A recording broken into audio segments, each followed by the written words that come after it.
Finálne by som sa teda spýtala, že aký je problém tým pádom zverejniť pre širokú, ale aj odbornú verejnosť analýzu, na základe ktorej ste k tomuto záveru došli. Taká analýza neexistuje. My sme takú analýzu ani nepotrebovali, pretože práve ten celý spis hovorí, na základe čoho sme rozhodli, na základe písmena F, a všetko je v tom materiáli napísané.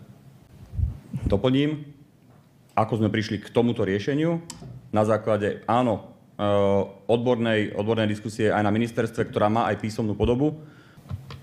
Môžem? Ja ešte teda, najprv pán premiér povedal, že analýza neexistuje, vy hovoríte, že ju máte, teda prečo je problém zverejniť tú, ktorú máte vy, aby sa vyvratili pochybnosti? Pán Serbriakov, už som vám na túto otázku odpovedal asi 30 krát, môžem vám znova na to odpovedať. Keď ja dostanem analýzu, ktorú mimochodom mám k dispozícii tu a môžem vám ju ukázať. Taká analýza neexistuje.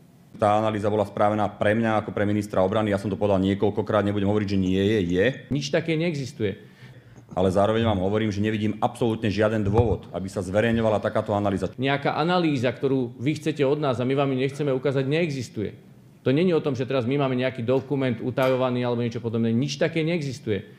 Prepáčte, ale keď pán nad niečo má, vy ste vláda, ktorá sa prezentujete ako transparentná.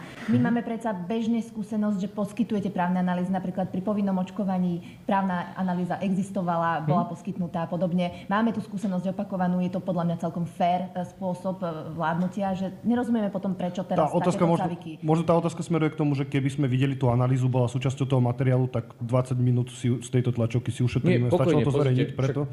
Vy potrebujete si prečítať ten materiál, lebo my sme schválne ten materiál koncipovali tak, aby nebola potrebná žiadna analýza, ktorú budete vy si pýtať, že či vám ukážeme nejakú analýzu.